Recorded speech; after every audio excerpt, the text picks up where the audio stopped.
Assalamualaikum warahmatullahi wabarakatuh. Alhamdulillahirrabbilalamin. Wassalatu wassalamu ala asrafil mursalin wa ala alihi wasahbihi ajma'in. La hawla wa la quwata illa billahil aliyyil azim. Ma'badun. Kaum muslimin, muslimat rahimakumullah.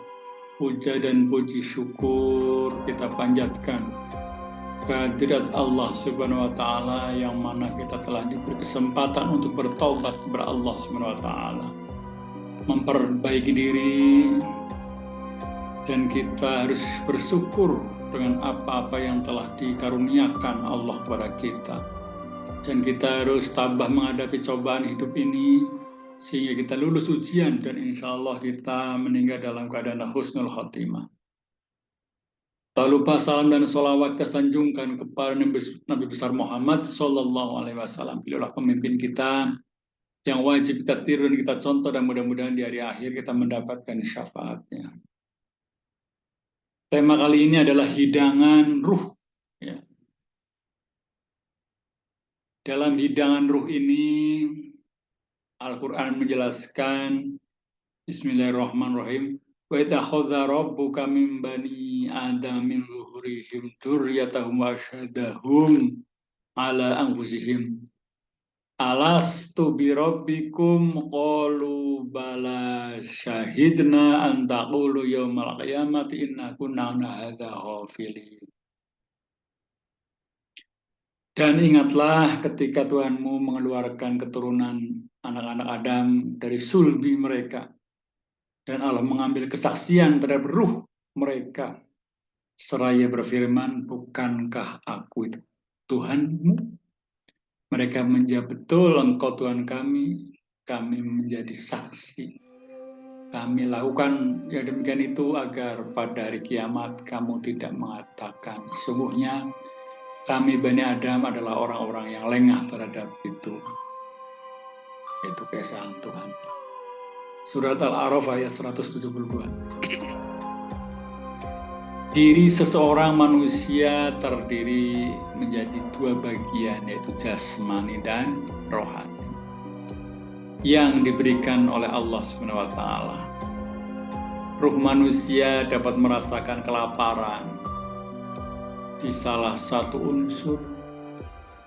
Maksudnya dari jasmani ialah unsur kebumian seperti raga, nafsu, dan akal. Sedangkan maksud dari rohani ialah unsur kelangitan seperti ruh, nur, sifat, dan rasa. Bahwa tentunya dalam kedua unsur kebumian dan kelangitan juga berbeda pencapaiannya. Unsur kebumian ialah unsur yang mencapai kesenangan dengan tercukupinya unsur bumi. Contohnya seperti dapat memakan makan yang enak, mempunyai rumah yang megah, mobil yang mewah, banyak teman, serta tidak pernah disakiti oleh orang lain, dan lainnya. Sedangkan unsur kelangitan ialah unsur yang mencapai kesenangan dengan proses mendekatkan diri pada Allah Subhanahu wa taala. Jika seseorang manusia merasakan cemas dan khawatir tentang sebab, artinya rohaninya sedang merasakan kelaparan. Makanan ruh, jika sedang kelaparan rohaninya, dapat melakukan pendekatan diri pada Allah Subhanahu wa taala yang Maha Kuasa dengan beribadah, berpuasa, bersedekah, berzikir, dan lain sebagainya. Jika tidak mendekatkan kepada Allah, ruh seorang akan terus-menerus gelisah dan resah. Akan tetapi jika sudah mendekati kepada Allah Subhanahu wa taala dengan mengamalkan perintahnya, tetapi tetap merasakan cemas dan khawatir, bisa saja terdapat sinyal. Sinyal yang dimaksud adalah sinyal tanda-tanda alam yang ditujukan kepada seorang tersebut yang merupakan firasat di masa yang akan datang. Terus lakukanlah proses pendekatan kepada Allah yang Maha Kuasa agar ruh diri kita tidak lapar dengan merasakan rasa cemas, gelisah, khawatir. Hai orang-orang yang beriman, bertakwalah kepada Allah sebenar-benarnya takwa padanya, Dan janganlah sekali-kali kamu mati melainkan dalam keadaan Islam. Hai sekalian manusia, bertakwalah pada Rabb-Mu yang telah menciptakan kamu dari seorang diri, dan daripadanya Allah menciptakan istrinya, dan daripadanya keduanya Allah mengembang biakan lelaki dan perempuan yang banyak. Dan bertakwalah pada Allah yang dengan menggunakan namanya kami saling meminta satu sama lain. Dan peliharalah hubungan silaturahmi. Sesungguhnya Allah telah menjaga dan mengawasi kamu. Wahai orang-orang yang beriman, bertakwalah kepada Allah dan katakanlah perkataan yang benar. Niscaya Allah memperbaiki hubungan baikmu, amal-amalan, dan mengampuni bagimu dosa-dosanya. Dan barang siapa mentaati Allah dan Rasul-Nya, maka sesungguhnya dia telah mendapatkan kemenangan yang besar. Begitulah perintah Allah kepada kita agar kita bertakwa. Namun iman di dalam hati kita bukanlah sesuatu yang statis. Iman kita begitu dinamis, baik gelombang air laut yang kadang pasang naik dan kadang pasang surut. Ketika kondisi iman kita lemah dan kondisi lemah itu kita masih ada dalam kebaikan, kita beruntung. Namun bila kondisi iman kita lemah dan kondisi lemah itu membuat kita di luar koridor ajaran Allah, kita celaka. Rasul telah bersabda, engkau mempunyai amal yang semangat dan setiap semangat mempunyai kelemahan. Barang siapa yang kelemahannya ditujukan pada sunnahku, maka dia telah beruntung. Dan siapa kelemahannya tertuju pada selain itu, maka dia telah binasa.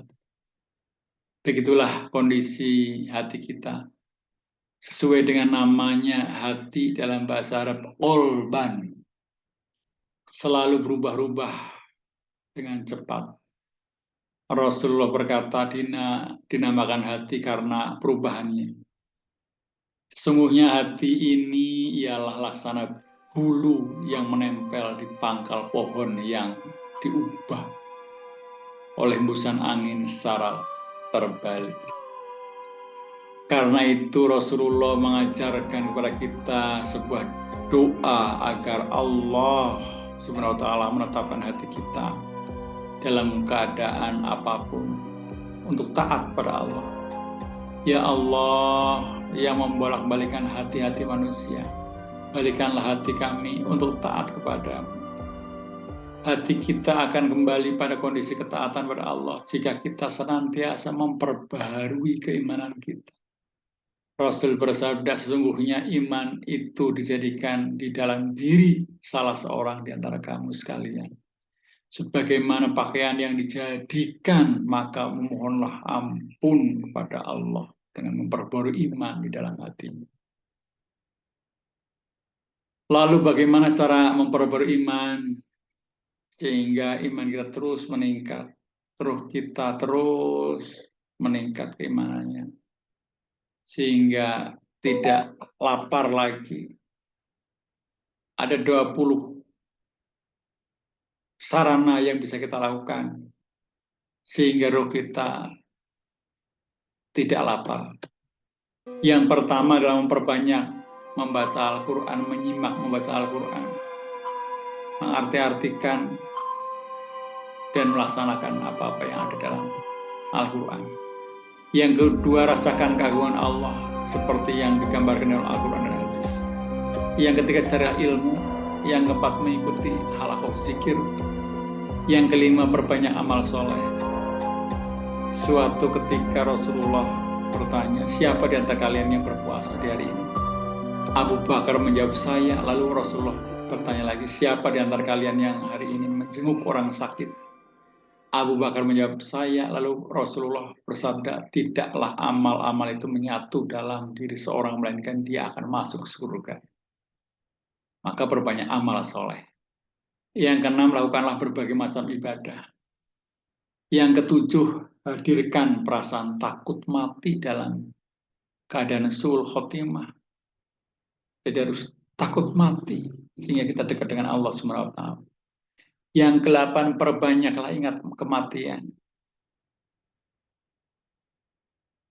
Rasul pernah menjelaskan banyak-banyaklah mengingat penebus kelezatan, yaitu kematian. Yang ke-9, mengingat-ingat dahsyatnya keadaan di hari akhir. Yang ke-10, berinteraksi dengan ayat-ayat yang berkaitan dengan fenomena alam. Aisyah pernah berkata, wahai Rasulullah, aku melihat orang-orang jika mereka melihat awan, maka mereka gembira karena berharap turun hujan. Namun aku melihat engkau tidak. Jika engkau melihat awan, aku tahu ketidaksukaan di wajahmu. Rasulullah menjawab, wahai Aisyah, aku tidak merasa aman jika di situ ada azab, sebab ada satu kaum yang pernah diazab dikarenakan angin, dan ada satu kaum yang melihat azab seraya berkata, ini adalah awan yang akan menurunkan hujan kepada kami. Baginda Rasulullah berinteraksi dengan fenomena alam. Bahkan jika melihat gerhana, terlihat raut muka di wajah beliau. Kata Abu Musa, matahari pernah gerhana, lalu Rasulullah berdiri dalam keadaan ketakutan. Beliau takut karena gerhana itu merupakan tanda kiamat. Yang 11, berzikirlah yang banyak. 12, perbanyaklah munajat kepada Allah dan pasrah kepadanya. 13, tinggalkan angan-angan yang muluk-muluk. 14, memikirkan kehinaan dunia. 15, mengagungkan hal yang terhormat di sisi Allah. Barang siapa yang mengagungkan syiar-syiar Allah, maka semuanya itu adalah ketakwaan hati. Dan barang siapa mengagungkan apa-apa yang terhormat di sisi Allah, maka itu adalah lebih baik baginya di sisi Rabb-nya. Yang ke-16, menguatkan sikap al-wala wal-bara. Al-wala adalah saling tolong-menolong dan pemberian loyalitas kepada seorang muslim. Sedangkan wal-bara adalah berlepas diri dan rasa memusuhi kekafiran. Jika terbalik kita benci kepada muslim dan amat tergantung pada musuh-musuh Allah, tentu keadaan ini pertanda iman kita masih lemah. Memurnikan loyalitas hanya kepada Allah, Rasul, dan orang-orang beriman adalah hal yang bisa menunjukkan iman di dalam hati. Yang ke-17, bersikap tawadhu. Rasul bersabda, merendahkan diri termasuk bagian dari iman. Rasul berkata, barang siapa menanggalkan pakaian karena merendahkan diri kepada Allah, padahal dia mampu mengenakannya, maka Allah akan memanggilnya pada hari kiamat bersama para pemimpin makhluk, sehingga dia diberi kebebasan memilih di antara pakaian-pakaian iman mana yang dikehendaki untuk dikenakan. Maka tak heran jika baju yang dikenakan Abdurrahman bin Auf, sahabat yang kaya, tidak beda dengan yang dikenakan para budak yang dimiliki. Yang ke-18, perbanyak amalan hati. Amalan hati seperti itu akan menghadirkan diri khusyuk, zuhud, waro, dan mawas diri. 19, sering menghisab diri. Hai orang-orang yang beriman, bertakwalah kepada Allah, dan hendaklah setiap diri memperhatikan apa yang diperbuat untuk hari esok. Umar bin Khattab pernah berwasiat, hisablah dirimu sekalian sebelum kamu dihisab. Selagi waktu kita masih longgar, hitung-hitunglah bekal kita untuk hari akhir. Apakah sudah cukup untuk mendapatkan ampunan dari surga dari Allah? Sesungguhnya ini sarana yang efektif untuk memperbarui iman yang ada dalam. Dan yang ke-20, berdoa pada Allah agar tetap. Perbanyaklah doa, sebab doa adalah kekuatan yang luar biasa yang dimiliki oleh seorang hamba. Rasul berwasiat, iman itu dijadikan di dalam diri salah seorang di antara kamu bagaikan pakaian yang dijadikan, maka memohonlah kepada Allah agar dia memperbarui iman di dalam hati. Ya Allah, perbaharuilah iman yang ada dalam dada kami, Tetapkanlah hati kami dalam ketaatan padamu. Tidak ada daya dan upaya kami kecuali dengan pertolongan-Mu, ya Allah. Marilah kita dengarkan puisi. Mudah-mudahan jiwa kita yang rapuh ini, jiwa kita yang kadang-kadang naik turun iman, akan selalu dijaga oleh Allah dan kita itu ditolong oleh Allah Subhanahu wa taala sehingga kita selamat baik di dunia maupun di akhirat. Angin malam berbisik dalam keheningan. Lirik menelisik celah-celah jiwa yang gersang. Merengkuh hati separuh rapuh, tertikam oleh harapan yang luruh. Kau boleh runtuh dalam dekapan tangis dan peluk, namun jangan lupakan untuk bersimpuh. Mungkin sebaris wacana hampir terpupus realita, tapi kau masih mampu melangitkan doa. Senyum semesta tak selalu ramah, ada kalanya ia menikam hingga tangisan entah. Namun percayalah, di ujung ikhtiar terserah, kuasa Allah akan membantumu berdiri tegak. Pandanglah yang satu dalam yang banyak, pandanglah yang banyak dalam yang satu. Lihatlah akan dibuih-buih di lautan, di atas hamparan permadani ombak, adakah ia berbilang. Lihatlah akan ikan dalam kerajaan samudera, Nabi Khidir adalah ia satu.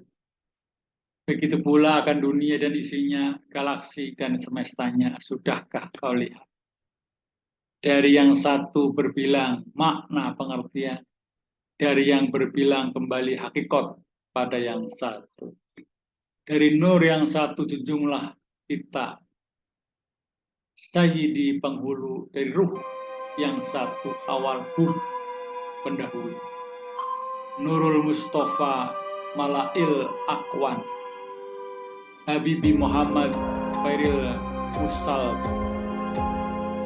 kembalikan semua pujian, kebaikan, kemuliaan, kebesaran dan keagungan padanya, dan ambil semua kezuliman, kefakiran, dan kealpaan untuk dirimu.